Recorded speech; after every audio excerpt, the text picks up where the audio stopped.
this? A sonic probe? That screwdriver.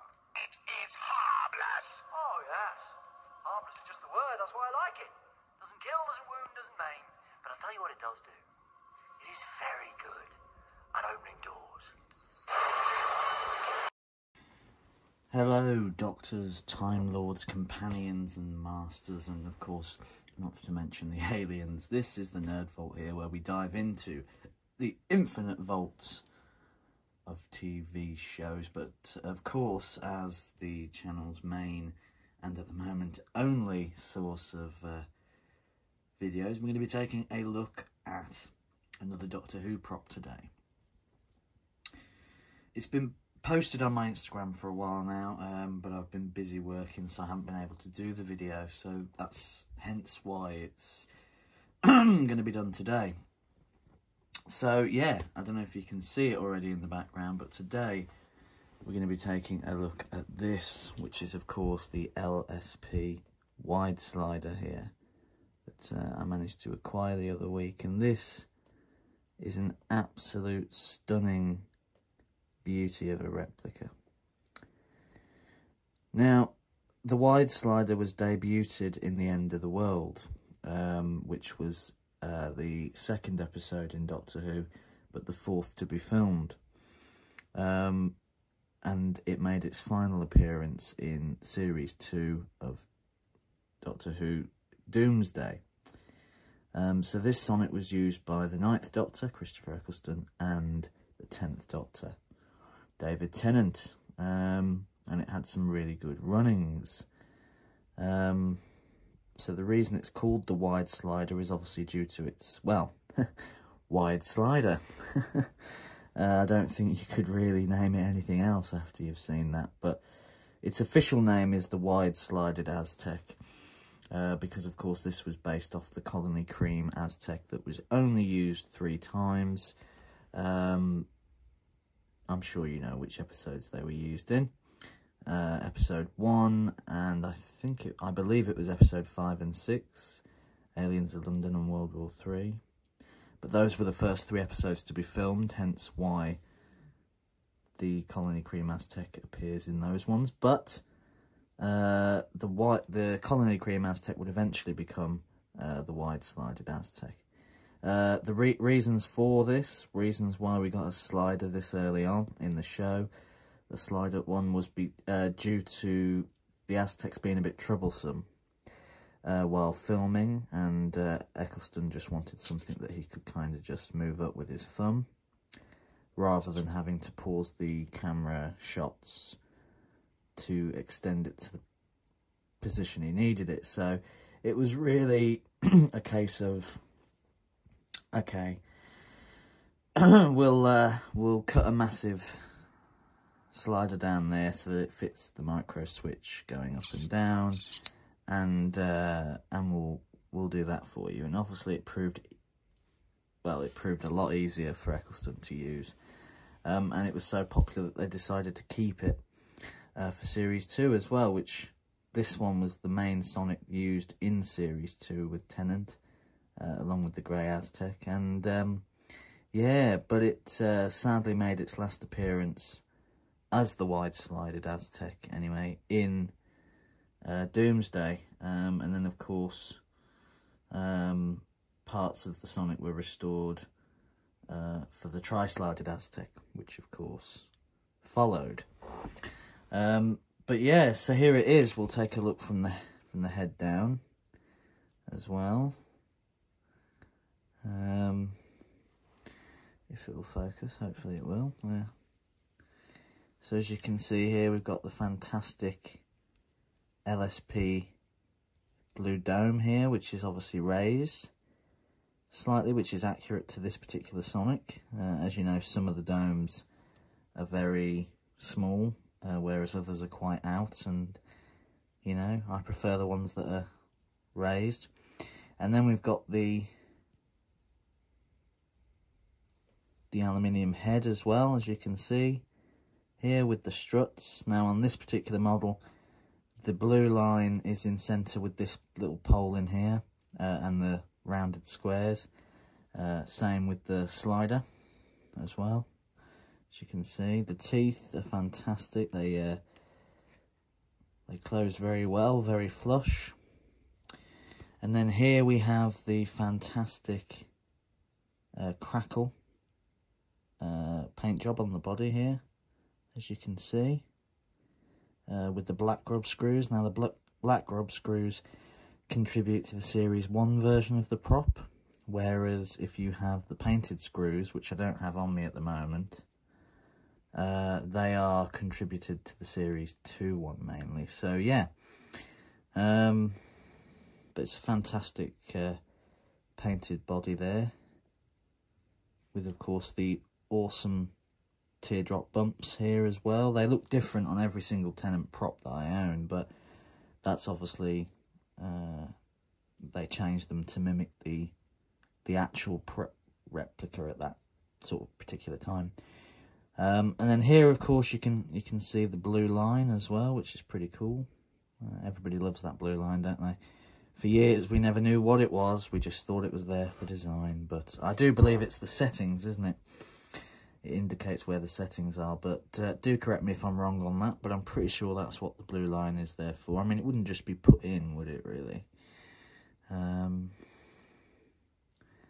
But yeah. And then we come down here.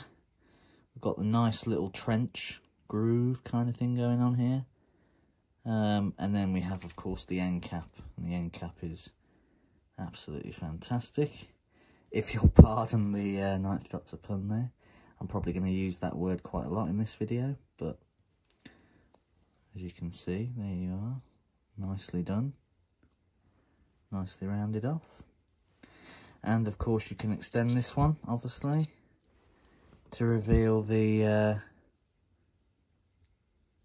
very neatly tied black and red wires there in the channel, which I prefer the black and red wires personally. I just think it makes the Sonic look a bit more scientific rather than the yellow seen in the later Sonics. But yeah, so there we go. Now down to features, because of course this is a Sonic screwdriver, so it should in turn make a noise, shouldn't it, really, and light up, because it is, of course, a scientific device. Shall we find out? Right, I don't know why I said that. So, pressing the micro switch there activates the lights and sounds. And as you can see, it's a nice bright light as well. And you can, of course, extend it while it's on. It does, of course, that's the sound now. And it does get louder when you extend it. And as you can see, well, actually, I don't know if you can see, sort of, the speaker holes there. So, yeah. There we go. It's just like a constant sound, so, you know, it's quiet when it's in. And then it's a bit louder when it's out, but not too loud like Rubber Toes or the later CT ones, so that's pretty good. It's a nice volume. Now, the wide slider is my favourite Sonic of all time. It's my favourite version of the 9 and 10th Doctor Sonic. And I'm super glad to have the LSP Sonic in hand. It's absolutely perfect in every way.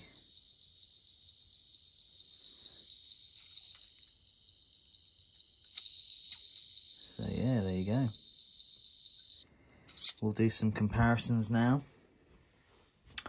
We'll take my current newest Sonic, before this one came, the Celestial Toy Store Series 3 to 4. I always laugh when I say that because it's just hilarious, but that's a little comparison there between the emitter heads, as you can see. How on this one the struts are aligned with the slider.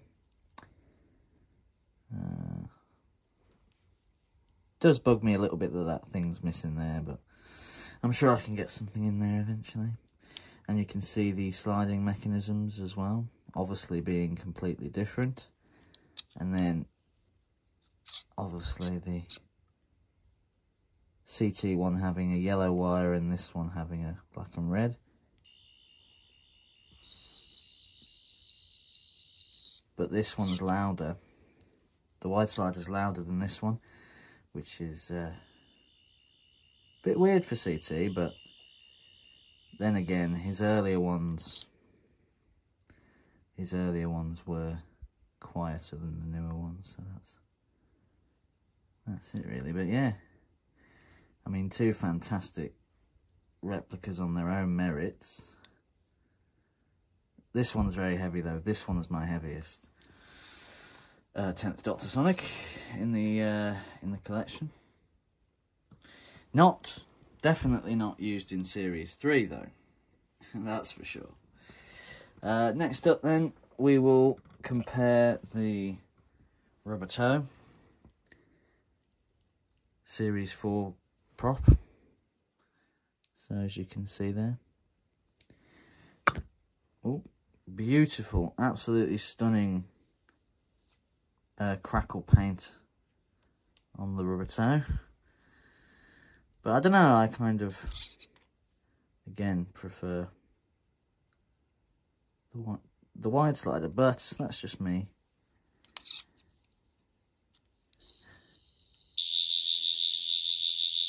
Now obviously this one is louder when it's closed, but when this one's extended, they're about, maybe actually this might even still be louder, but when this is extended, there's no competition.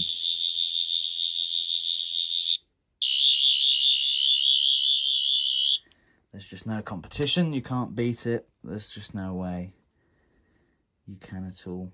But I didn't show you on the CT one, but you can see the grooves are different as well. These ones are more thinner, whereas these ones are a bit more bulky there as well. And the wide sliders are more sharp, whereas these are a bit more flat as well. So yeah, so you can really see. And then of course the sorry, I do have a cough at the moment. The blue lines here as well. The Rubber Toe one's thinner and it's lighter, and this one's darker and thicker. Now, correct me if I'm wrong. Well, I don't even know this, so, you know, somebody can tell me in the comments. But which one's accurate, or was it thicker and darker on the wide slider than it was on the newer ones? I don't know. I don't know even if the lighter one is accurate on Nick's. I'm not entirely sure. I'd imagine Nick's one is, you know, pretty bang on to the on screen. But then so is LSP. So yeah. Let me know though if they're both accurate to their counterparts,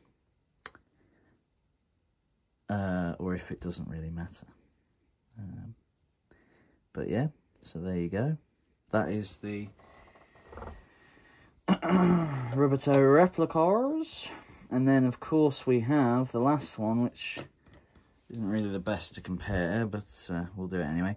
The one that followed it, so it's the wide slider's successor. It is the tri-slided Aztec, or at least an attempt at a tri-slided Aztec. I wouldn't really go so far as to say it's replica of the year. It's ridiculously undersized, as you can see. Even the acrylic rod is undersized in this one. The emitter heads, this one's a lot smaller, as you can see, than the wide slider one as well. But the good thing about these two is they both have intricate activation systems, whereas this one reminds you of the Aztecs. Really cool. This one has screws to activate. Only the light on this one. No sound, which is a shame. And the batteries are dying on this one. But this one's very undersized, as you can see. And the end, well, don't even get me started on the disgrace that is the end cap either, because that's just terrible. But yeah, so that's all the comparisons with the Sonics. So yeah, there you are. It's a beautiful replica. It is fantastic. Again, there we go again. It's absolutely fantastic. I said it more in a Ninth Doctor vibe there. And of course you can The Sonic doesn't wound, it doesn't maim, and it doesn't kill. But it is definitely good at opening doors. Eventually, one day, I will edit in my videos to have explosions come off when I do that. But for now, you'll just have to hear my ridiculous voice do it. But it's great when you get your favourite replica from one of the, one of the best episodes, because you can recreate what the Doctor did. Do you know what I mean? So it's absolutely fantastic. Again, I know, I'm terrible. But yeah, so that is, of course, the wide slider. Now, we're going to take a look at, put that down for a second, take a look at the stand that it comes with, and of course the slip that it comes with as well. So this is the slip that it comes with. It has LittleShopProps on there. Pretty funky name, pretty cool name, and as you can see, crackle effects in the background there with the logo. And then on the back here it says wide slider. Doesn't say the number, but it does on the back of the stand, so we'll see that in a minute. But you've got the Instagram details, the email details, the Etsy details, and the website as well. So there you go. So it's all there. Pause if you want them. Follow them on Instagram. Buy their stuff on Etsy. Look at their website and give them an email if you need to. The details are all there, but that's a little card. Also, really like a certificate of authenticity in a way as well. Okay, and then this is the awesome bit. This is the stand that it comes with. So it says LittleShopProps there. Nothing in these ones. Would have been nice if, like, maybe the number was there at the back or something. That would have been quite cool. But again, it's all right. The number is number 12, and it's there. WS wide slider number 12. So, but it's the actual sort of aerial view of the stand that's fantastic, because it's actually resembling the 9th and 10th Doctor's TARDIS floor, which is absolutely fantastic. Again, I can't. I'm any other video and it would be fine. But it's a 9th Doctor video. Well, 9 and 10, but yeah, it is fantastic. I mean, there's not another word I can use, really. It's brilliant. There we go. But it is astounding that, it resembles the TARDIS floor. Just like the sonic screwdriver is supposed to resemble the TARDIS. So, it's all comes full circle, doesn't it? But then we've got these little things as well that you can put in. So that you can actually sit the Sonic down horizontally, as you can see on the display, if you wish. I personally think it looks better stood up like that, though. Don't you think? It just looks a lot better, doesn't it? But they're fantastic stands nevertheless. Anyway, I've got one for the Sonic pen. I don't know if you can see in the background somewhere. I've got one for the Sonic pen. So, yeah, I've had a stand like that before. I've got a stand as well for the Metebelis crystal that's from LSP, and it's the same shape, just a different pattern. So, yeah, they really do go above and beyond the Call of Duty, don't they? Above and beyond time and space itself to give us these replicas.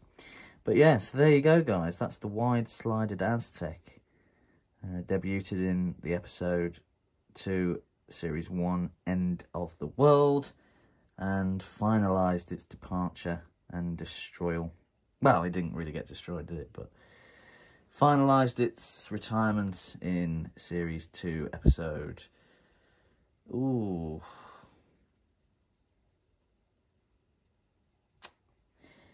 Yeah, can't remember. It was Doomsday anyway. The last episode of Series 2 before the Christmas special. So, yeah. I'll remember it in a minute. I'll finish the video and I'll be like, oh yeah, it was that episode. I can't remember what the number was. I haven't seen it in a long time, if I'm being honest. Although I am actually doing a Doctor Who marathon at the moment where I'm sort of revisiting the older series, and I've just finished Series 1, so I'm just starting Series 2 now, so we'll be seeing it very soon.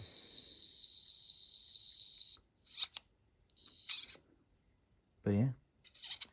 So there you go, guys. Please like, comment and subscribe. It really makes all the difference in the world. I hope you guys are all having a fantastical day or night wherever you are in the world. More videos will be coming very soon, I'm sure. But for now, have a brilliant day, and remember, keep Sonicking.